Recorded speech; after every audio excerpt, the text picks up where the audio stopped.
True leaders think ahead. They protect their people, their assets, and everything they've worked to build. Because leadership isn't about reacting to risk, it's about being ready for it.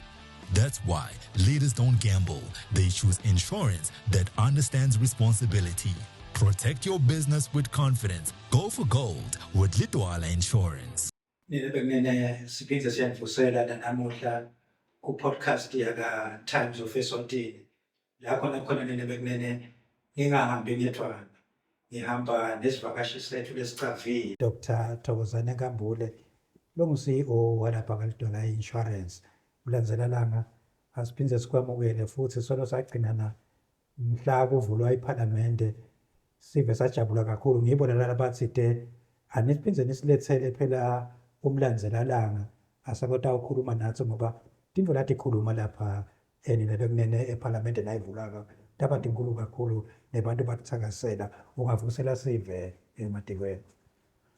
Ngiyabonga Msotho, ngiyabonga na ku-Times of Eswatini ukuthi ningamukele nokuthi nibe nami namhla ekuseni. I truly feel honored.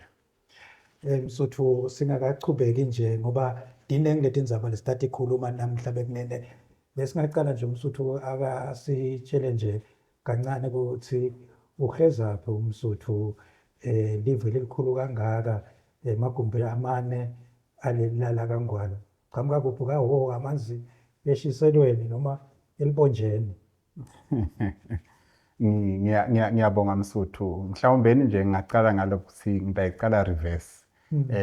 Njengoba songichazile Msotho futhi ngithokoza nokwaNkambule Sibongo.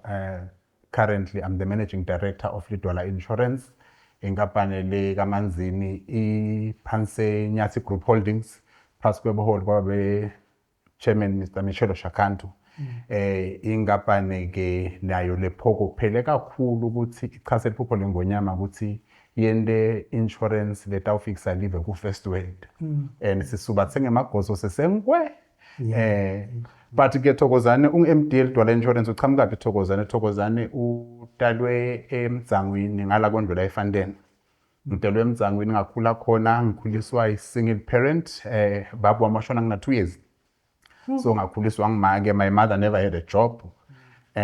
So ngikhula ngifunza esikolweni eFandeni primary school from grade 1 to grade 7.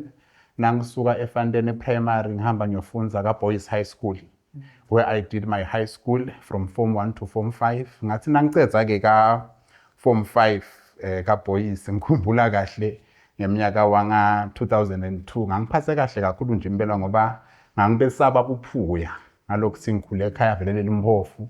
So nganginele ukuthi inona ukhule wathi ukuthi education is your key to success. Ngase angitimisele ngoba the only thing I can ever have to myself is education. Yeah. So ngangiphase kahle kakhulu ngikhumbula kahle nga-applyela nje Waterford ngathola ithuba lethi ngihambe ngiyofunza le Norway kodwa ngathi nasengibuka le timo takhona ngathi banginike one way ticket ngidawuya kuphela umnyaka. Hayi angisale ngifunza local ngase ngidikhanza ke University of Swatini ngiyofunzela i-Bachelor of Commerce in Accounting. Ngathi nje nango Thokozane Nkambule.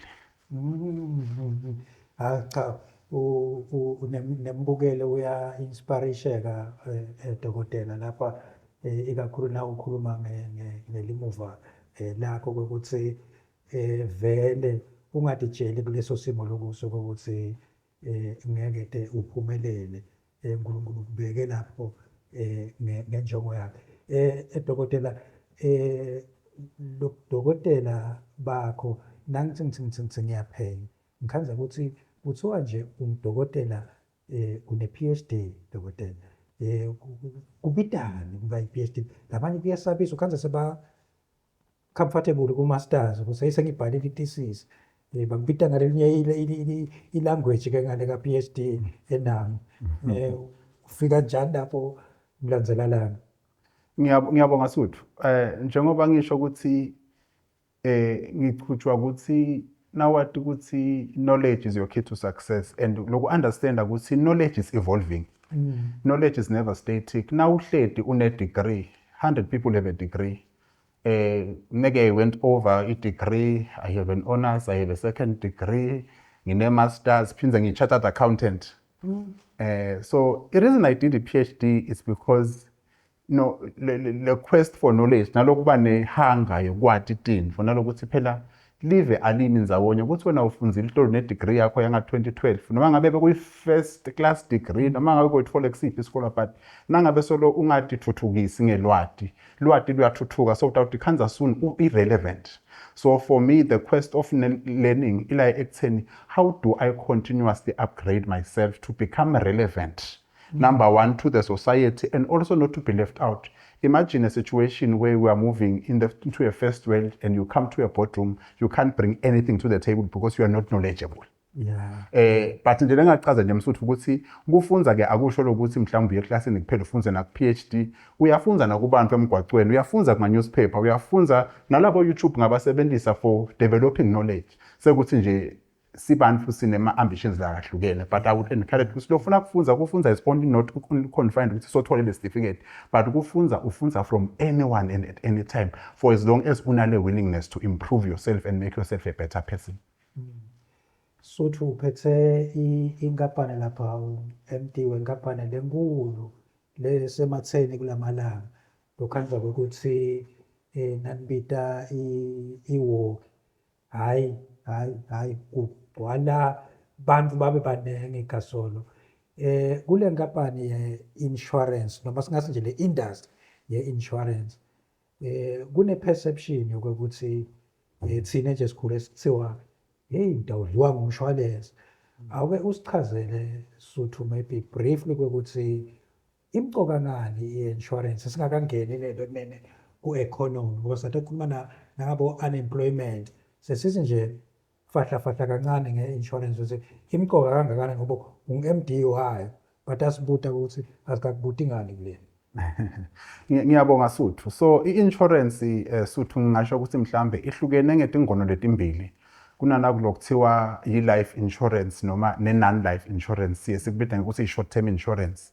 Lokwe short term insurance ngile insurance ke lebuke kongeka kwema-assets kufaka ekhathi timoto, tindlu, tincingo, anything loku-tangible longakhona ukuthi mhlambe uku-insure. And nawuthi uya-insura in short terms usho ukuthi mine ngingena ebhange lelitangivikela ukuthi nasekwenteke kwaba nengoti noma nenhlekelele noma mhlamba nelishwa lelitside ngingadikhanzi sengibuyela emuva ngikhona ukuchubeka kulesigaba lengisonasi ngidawubekisa nje sethi mhlambe ngithenge imoto nangithenge imoto mhlambe ngibithe 500,000 mhlambe ngithethe ama savings ami ngithenge cash nangithengile le moto leyo ngisenekuthi ngiyahamba la mgwaqweni kuchamuke lenye imoto mhlambe ivilita ingishayise le moto bese bayi write off. Nangabe kudinga ukuthi ngikhiphe le mali ekhikhini ngakhanze 6000 ngathi mhlambe ngikhiphe 300,000 uyoyilungisa. Kanti nangabe le moto ngisithe i-insured, le insurance ithatha le risk. Lokuthi in the event le moto yakho ilimala thine insurance itayibhadalela ngoba bantu abahlali banale mali. So ukhanze ukuthi batakubhadalisa njalo lokuthiwa i-premium. Ukhanze ukuthi mhlambe ungathi ubhadale mhlambe asithi 10,000 umnyaka wonke. Sekwenteka uthola le noma sekuthiwa uthola le ngoti yalo 300,000 wena ubhadale 10,000 le insurance ibhadala 290,000. Lokwenteka ke insurance company that's what we call a pooling of risks. Bathatha nanguye nananguye babaphuthise ndzawonye ukuthi in the event niba nengoti siyakhona kusita munye. So lama premiums angena ebhodweni linye kwenta ukuthi ngesizathu bengasho mabona ukuthi kunguma sibambisane ukuthi nakwentekile waba nenhlekelele ungadikhanzi ubuyela emuva. So sisebenza ngana iprinciple lokuthiwa yi-indemnification. I-insurance ikubuyisela kule simo lokuvele ukiso phambilini kwale ngoti. Kuthi noma ngabe mhlambe bekulikhaya nangabe lishile leli khaya mangabe une-insurance itabeze seyabhadala ukuze ukuthi ibuyiselwe le ndlu kule state beyikiso phambilini kokuba ishe. Bese ngana kulokunye ke i-life insurance lapho khona ukhanze ukuthi kunema policies lapho khona ubhadala kancane ngenyanga ukathi njengami nje ngisebenza utshela ukuthi hey nakungenteka mhlambe ngelishwa thide ngisenebantwana labancane ukhanze ukuthi sengiyashona abakaqedza isikole ngithenge ke mhlambe leyo policy ukuthi nakungenteka ngangivoti thide sengiyashona angacezi ngidawuthenga leyo life policy ukuthi nase ngishonile mina bangakhona ukuthi leyo mali leyo either ingena kibo as beneficiaries noma ingena ku trust fund ikhona kubachasa isikolo abaze baceze. So ithi inhlango imikhakha leminengana ke le insurance but nje ene high level kunaleto inhlangeso leto insurance and insurance ke inema terms and conditions ekusebenta kwayo Njengaleso sonke isivumelwano nithi naningena ezivumelwaneni kuba nemigomo nemibanzela uyokhenza ukuthi esikhatsini esiningi umuntu utawuthatha i-insurance angakafundziseki kahle lengakubona ngazi kube inkinga emaswatini kube ngile gap noma le illiteracy in financial products. Sometimes ukhanze ukuthi thina ngabane insurance sithengisela abantu i-product labangayi-understand. Sichazwe ukuthi sobalethe i-premium but le final detail akakayifunzi lo muntu. Asitinikete isikhathi sekumchazela ukuthi wona uthengele policy lena ema-terms nema-conditions akhona athi nawe unelichaza lekumele ukuthi ulidlale kuze le policy itawuresponda. So esikhathini esiningi ukhanza ukuthi emaswati ayayithenga ipolicy mhlawumbe sengibekise ngithenge ipolicy yale moto. Nangithenga ipolicy yemoto kuthi ngakuthi mhlawumbe ngisena ngidawubhadala njalo ngenyanga. Sekuyenteka mhlawumbe ngenyanga thide sekuba nemingcwabo ekhaya ngibabethe imali ngithatha le mali yepolicy ngidonate ekhaya ngithi hayi ngidawubona next month ngisaya le mngcwabeni sengifole ingoti yemoto kana ngayibhadalile le premium. Nase ngisingiyoklema i-insurance ema-premiums akho akasikwa up to date ayikhona ekubhadaleka. Jikithi sekulula ukuthi ngithi insurance yadlana bengisolo ngifaka imali yami kani ngibese sengiyapholota angisendi lebe kufanele ngikwenze. Kuvame kaningi lokhu kubonakala especially nama funeral policies. Ukhanze ukuthi umuntu uthi nakaqala kusebenza na 23 years athenga i-funeral policy ayibhadala asinase kana 55 mhlambe so sathi early retirement angayibhadala umnyaka wonke nakana 57 ashona nasithi siya lapha siyoclaim asikhanze ukuthi ilapsile ipolicy. Sine singumndeni sesibuka ukuthi le mali bekayifaka yonke le minyaka kani lama terms it's a pooling of risk. You need to be active continuously and pay your premium kuze ukuthi le policy respond. Agriculture sotho njalo kuna ubuka ema minerals ngathi umdali noma mhlawumbe wasipha sisaka khona mhlawumbe ukuthepha into leyo industry sibe effective kuyo.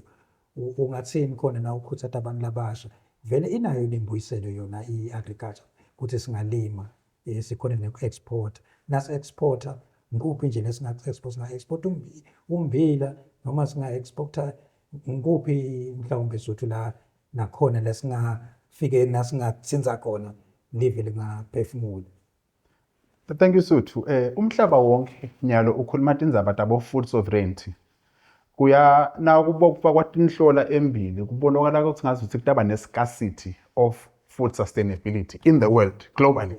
So I think the starting point is for us as eMaswati, we've got arable land. Live lethu cishe lonke liyalimeka. So if we have arable land, number one, kusebenzisa sinebalimisi, uhulumende unebalimisi, Ministry of Agriculture. Balimisi labakhonako loku advisor ukuthi kulenzawo lena kungalima ulime ini ngasiphi isikhathi. Nakunalabo balimisi labo kwenzela labo bese banetinhlangano ezifana nabo Youth Enterprise Revolving Fund labachasa labo somabhizinisi labancane ukuthi ezibaqala kwenta umsebenzi bangenda ini. So in terms of ukuthi yini labangayilima yini labangayi-exporter, I would advise ukuthi abahlale laba bawuchwephesha kuleli hlangothi kunethi ngaba nifana bona mboti laba specialize kuleti info leto because at face value wena sometimes kanti utawulima nakulothanza ukulima but what is the market looking for ngoba lithi ngaba lifana nalabo namboti bayakhona ukuhlala at a position where they engage and interact with the international community, and when they export they know ukuthi yini le commodity ledzingeka kokulamanye amave.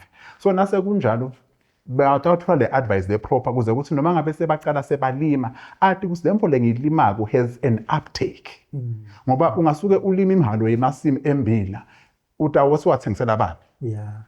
Ulimile yonke capital sehambile but ayisabuyi. So for me I would advise ukuthi let them come closer kuleti inhlangano leti specialize on that thing. But my advice would be ukuthi asiyekele lokuvilapha noma sonke bese sigatha lokuqashwa. Bantu ababe willing to put in the work and work hard. Ngoba nalokulima phela eGasol akusho sina ulime namhlanje imillion eksasa. Mhlawumbe utawakha imagine yabo 2 rand likabishi labo 2 rand sebabanengi ngikhani batawa khale millionaire. So inkinga yethu sijake lokwe microwave wealth sifuna kunjenganyalo sifuna sibantu kulabasha sifuna lo AI stand sikonke sekufuna nyalo kanti kudinga ukuthi sithi invest, take time and be patient, try. Sometimes you will fail. Utawulima isha yonke insini. You understand? So you need to have the resilience to be patient and to love what you do and keep working hard, be consistent and drive yourself in it. So my advice would be in that. We see, as it indicates, read around. Africa continental free trade. What opportunities are they bringing, even from an agriculture point of view? As sifunze sigene kuma-websites abo sifunze bese sichumana nababo Ministry of Agriculture. Nalabo nambodi sibona ukuthi basichumanisa njani as aggregators ukuze sisawukhona ukukhuluma now wetfana utakwati ngani eZimbabwe utakwati ngani Botswana kana sochamuke through le board le organized kulula ukuthi when something is exported from Eswatini sewuvele umemile. Singena ku-education so i-education yethu ngabe iyakhona nikhiqida emaswati lata ukhona kuresponda kulama needs ale market sikhicida abantu aba-relevant noma kuyangenwa kufundwe graduate sende emaphathi wemnanzi baphinze bantwana bahlale futhi bangawuthola umsebenzi.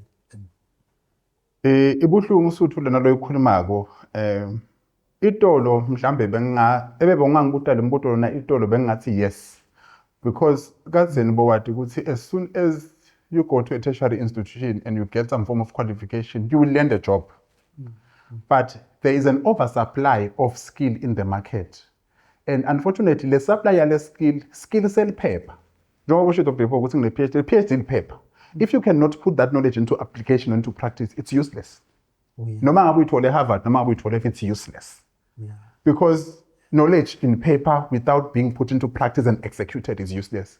So lokwendekile ukhanze ukuthi our institutions have stuck onto the same curriculum. Now, institution lebengufunze mina 20 years ago so lokusafundziswa kona nyalo. Have we responded to the environment and the society and the demands? So ngiloko nalokuthi ke ukuthi le industry noma le market itsinanga angibekise i-entrepreneurship in most institutions ifundziswa as a module. Okay. There's no school of entrepreneurs ukuthi awufundiswa khona ku business nje.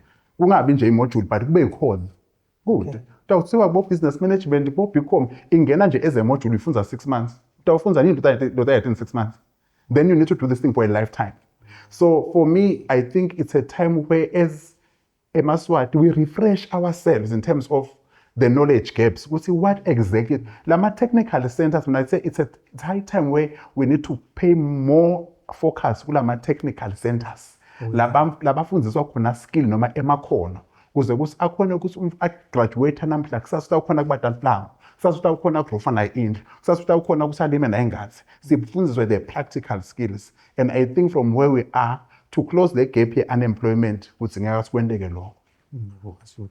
Nibengena solo sichubeka lapha na Dr. Thokozani Nkambule lo managing director walapha eDwala usithathe ngale ku insurance wangena ku economics wangena ku unemployment nyalo sothu lengakude ama SMEs wona mbamba in terms of supervision and protection ukhanza ukuthi sebafikile labantu awu nangawini imoto ukhanza ukuthi awusamlanzeleli ukuthi ngabe emva kwa 5 years so washonaphi nokuthi so waba ngusondonzima noma solo umile ngale kuma SMEs ukuhamba njani lapho so in terms of supervision protection empowerment yalabo bantu labo kuma SMEs. Ngiyabonga kakhulu usuthu kuloko lenza balo ikhulumako nami ngihlala ngitibutha yena onke lamalanga year on year but nje ngikubonga ukuthi uhulumende unawo lama structures in place ngoba na uya eMinistry of Commerce Industry and Trade kunenhlangothi elibabukelela bosoma business labo and then bese kune inhlangothi kahulumende kuthiwa ngiSEDCO lolubuke all the small and medium enterprises in the country liyazama kuba sita libachasa. But what I am not aware of ukuthi nase bahlumile bavela bese babhekaphi nami ngihlala ngithubuta lo mbuto loyo.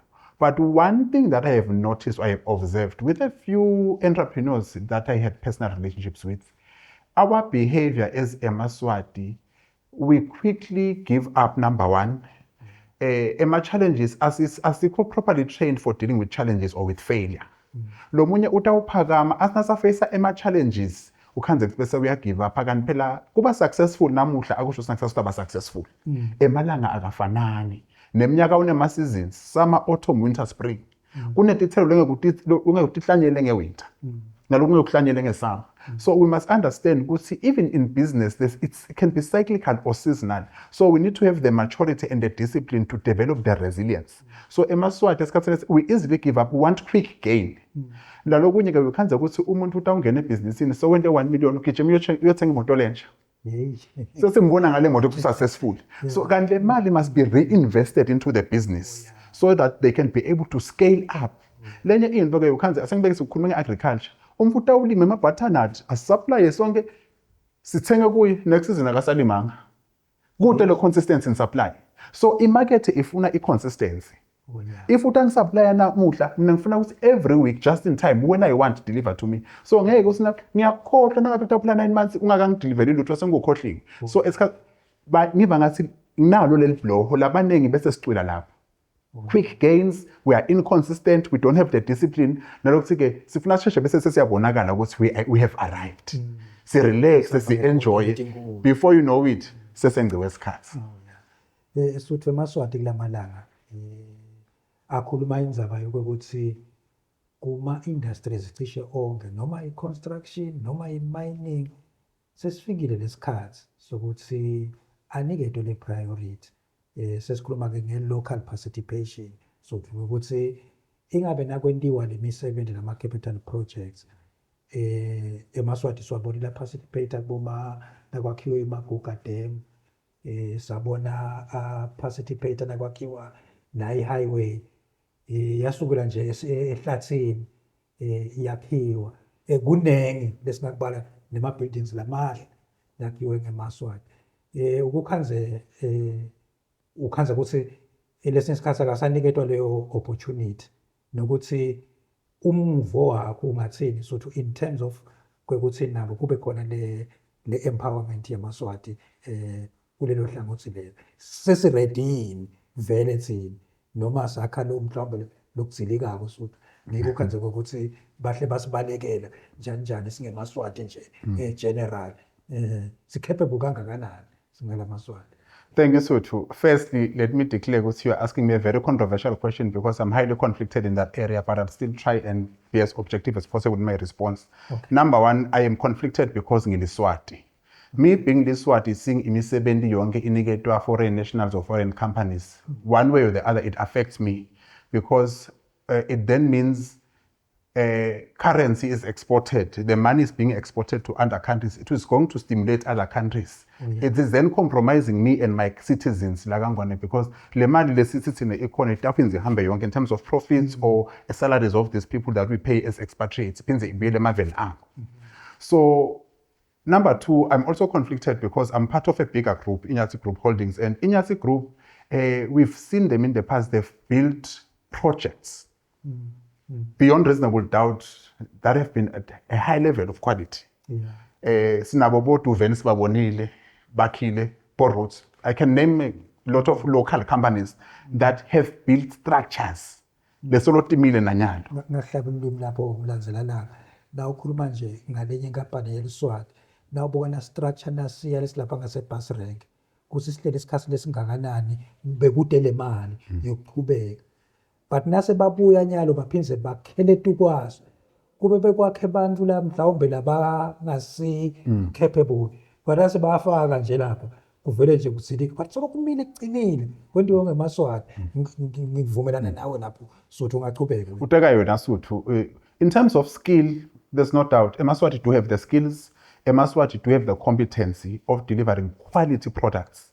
So I think for me, Suthu, buhlungu lobukhona bula ekutheni it's twofold le nkinga ngicabanga ukuthi number one it talks to the structure or the nature of the funding of the projects. Because when some of the projects are foreign funded, sometimes they can come with conditions from the funder. But I do still believe that as a country, we must play a role to try and protect our own, to try and make sure we see, even if those come with conditions, we must seem to have actively played a role to push interests of our own people. Yeah. Because I impose everything. ngiteka akho ngivakashela ngikhamba lokutshela ukuthi ngidawungena ngesicathulo ngelibhuthi la khaya nanginemthetho ukuthi ukhona uyasikhumula isicathulo noma lekakho wena uyangena usigcokile mina la kami I would highly prefer ukuthi usikhumule nasihlula ukuthi usikhumule usidaside so singasho ukuthi mhlambe the foreign funds come with conditions but what role have we played to try and push interests of our own people or to protect our own, number one. And then number two, for some of the contracts where you find that government is looking for funding outside, in terms, conditions of the contracts, are we considerate or cognizant of how it incorporates or accommodates our own people? Because if by design the contract will exclude noma mhlambe lama conditions ataba so high that they exclude the local players vele kuthi masekwenteka lokube ngazuthi masiwade vela exclude kanti ukhanze ukuthi noma ungathi uyayifaka le tender vele konke lama qualification criteria awusawa meet. So for me I do believe that government needs to play part in making sure ukuthi to some degree iyabonakala actively the interest of local participation executed ingakhulunywa nje kuphela but ibonakale lokuthi nangu uhulumende wetamile wende A B and C emave onke ayakwenda lokho and akufana nale business deskiwe insurance ku insurance nawe kulamanye emave angeke uimport insurance yakho you must exhaust local capacity to ufole insurance awile la kangone siyavumela cha inkampani singidana insurance iqhama kuphi sesiyavumela une insurance une bond. But cinema bodies that should be regulating that, how let's learn from other countries because it's also then stimulating the economy. Because not only in the actual physical activity of the project, nangabe le contract itawuchithiwe contract kamke nje mhlambe eIndia noma eChina, itawutshela ukuthi ngidawuda nesipikile eChina kanje nesipikile eIndia. Lo build akasa support, cash build akasa support. You understand? Sistokile into thini ayisa stimulate the economy. So maningi lama effects. Ngiyabona so umlandzelelanga ngicabanga ukuthi sesifika ngasekugcineni sothu kepha ke singakafiki ngasekugcineni emasports sothu uthini ngawo sidliwa kakhulu sesihlanga nasematubaneni kwakunabo Semhlawe kuna Richard Mabuza babanengi nje bomalala phenduka nasebholeni sasanzu sinabo Absalom Skarathindo sinabo Khulkhethi boTholeni Nkambule umnakeno namuhla siyilahlephi sothu kuma sports ngiyakwazi ukuthi ama sports uwalandzela kakhulu nalapho suthu ndawo disclaimer ukuthi ngilovela phaka the only thing that I do I jog I hike and I walk lokunye I've got reservations but lengakusho nje suthu ukuthi I think a priority or how we have supported sporting activities in the country I think we have not really given priority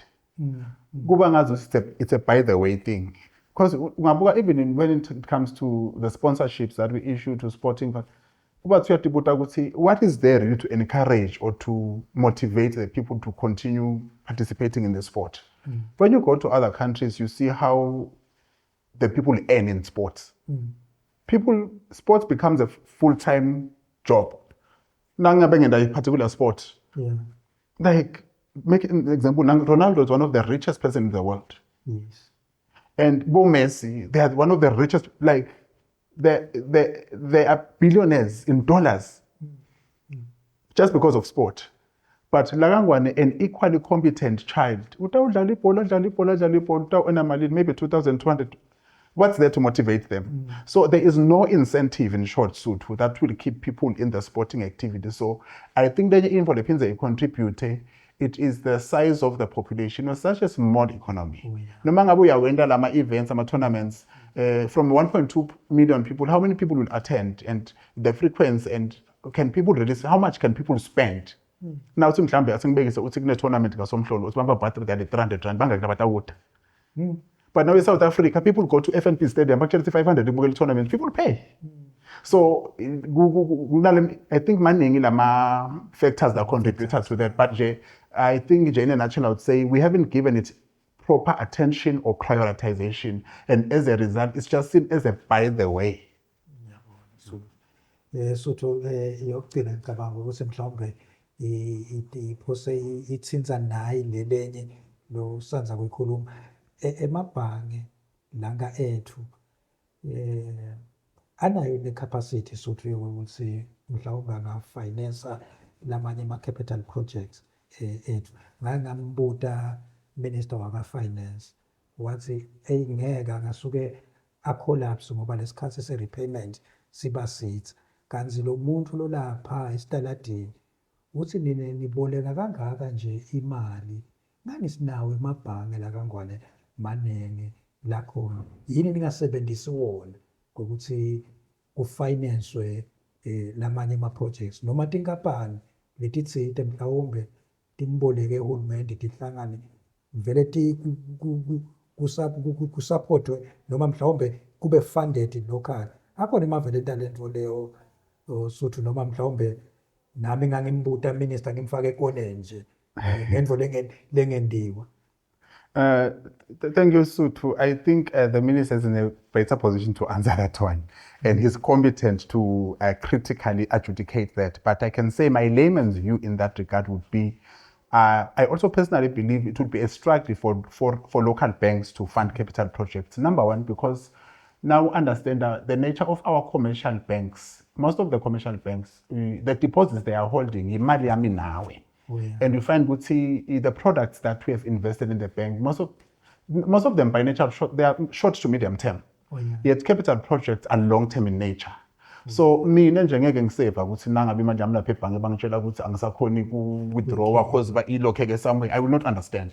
So that's why it becomes easier maybe from government where you would find ukuthi kunema reserves that can be used maybe to then fund projects, or in other instances where you'd find pension funds become an easier model to fund, because pension funds, due to the layering, noma bekunesebenza uhulumende lesina 25 years, it's not 50, 60. So you play around the aggregation for involvement actually. So it's because neighbor retire bonke at the same time. So it's easier you can then try using that model. How can we then use the funding from our pension funds? Ngiva ngasibona an easier option than commercial banks due to number one, to the size, the deposits that they have and the reserves that we hold in the country. But njengoba ngishito Suthu ukuthi I think lapho kunetinto ukuthi takhona efana nabo Minister of Finance nalabanye ke mhlambe labanye. But nje from a layman's point of view, I think we can struggle for now if we can rely on commercial banks. Kana lenye inkinga ke lephinze ibe khona ukuthi now unga understand most of the commercial banks that we have in Eswatini bama subsidiary of South African banks. So it then talks to their appetite to funding capital projects. Ngoba ungakhanza ukuthi mhlawumbe from parents or group level, it's something that they could have a potential of doing. But I think once iParliament yaphasisa kahle lama policies triple Ps, that will then also enhance, because it then talks to how everything can be structured and rolled out and how they then benefit at the end of the day. So I think for me, once those things have been done, from how they then invest. Of course, now deposits, they also sometimes they go and reinvest offshore. It's either they give us loans, what I put as a deposit, they loan to someone to earn interest. But if we invest in long-term instruments, structured instruments, they can look into the number, then decide whether or not to fund capital projects. Now, also then determined by the quantum and the risk. Now, they do their risk assessment, and then it also then has to talk to their risk appetite as a bank. We'll see, fine, since we'll make the risk-free, but when will they pay? Because when people are calling their money, we should be liquid enough to then. Yes. Kodwa bondvunankulu bevama kuthatha noma nje singathi bondvunankulu sisi nje uhulumende ma-administrations bekavama kukhuluma kutheni le economy fanele sibe private sector driven. Bumqoka bekuthi i-economy ibe private sector driven. Ngibukho Suthu ngicabanga sekutaba ngombuto wethu wokugcina leyo landzelana. Ngiyabonga Suthu. I really love that. Lokuthi the economy should be government led and private sector driven. Lobumqoka baloko bukhulumisa lokuthi the local players or private sector will then get an advantage to be able to drive economic growth. And as they drive economic growth, it then talks to there'll be empowerment of local citizens or local businesses to be able to grow. Because hulumende kahle enabler. unfortunately ukhanze ukuthi due to how we behave as the country sikatsa ukuthi uhulumende abe enabler aphinze abe executor. Oh yeah. So in this instance, government will create policies that are conducive for private sector to thrive or to do economic generation. So in that instance, utawukhanza ukuthi mhlambe sekudinga ukuthi thine lesicalela amabhizinisi sekuba ngithi lesithatha lolu hlaka kuhulumende sigijime si-execute. So my understanding in there, because the government will come up with setting up the policies, create and enable on a conducive environment. I'll make an example with an issue of my factory shells. Government says, I want to attract foreign direct investors in the country, and I want people to get into the nzabayeku, garment production, whatever. But for you to be able to do that, to come up with a structure. Let me put a structure, and then let's come up with an agreement. Go in and work. So ukhanza ukuthi for me, it also that on its own talk to being government led, and then it's driven by us. Then ngeke uhulumende bese run le factory. I need to go in and make sure ukuthi I do all the processes right and I drive it as a business. And in so doing, hulumende and that's what I'm saying. It then also talks to ukuthi hulumende will then come up with regulations that will not stifle business, but will then capacitate and enhance as to advance or to grow. So to umphako lo ngawushiyele eMaswati maybe egcine nje lo ngakusho nje sotho maybe in general lothi kuto konke lesikukhulumile lapha Maswati lamahle nani ngabamba la level tawuma Ngicela nje ukubonga lelithuba ku Times of Eswatini for having this conversation. Ngingilomncane kunabo bonke bebangahlala bakhulume namhla kule ndaba esikhulumile inzala kakhulu kunami letini ngitatu. But lengakusho nje ukuthi as eMaswati, let us love our country, number one. Number two, let us be proud of being a Maswati. And we must show our pride in how we carry ourselves in terms of, if we are in business, let us work hard. And let us not have an entitlement mentality. But let us just be hard workers. Let us have the right kind of discipline that will make us to be able to advance the country to a first world. People in first world are very disciplined and they are consistent. One thing that it's very hard to change us. Oh, yeah. So we've seen some of these ministries have coming up with beautiful, brilliant ideas. I'll make an example, Nkambule, and I'm not ashamed of this. We have Minister Savannah who's been leading change in the space of IT. You know, how we can monetize both social media, both TikTok. But we've been taking a backseat, trying to oppose. Issue of Google, we've been trying to attack. Let us be open-minded, let's be optimistic. That is how we'll push forward and that is how we will advance. Some support. Thank you. So ngasasoyabavalelisa babukeli bethu be Times of Eswatini podcast. Ngiyabonga Suthu awubabukeli labahle Maswati lamahle angivakelisa bonga kwami kakhulu ukuthi nitinekethe isikhathi nilalele kwangathi uNkulunkulu anganibusisa.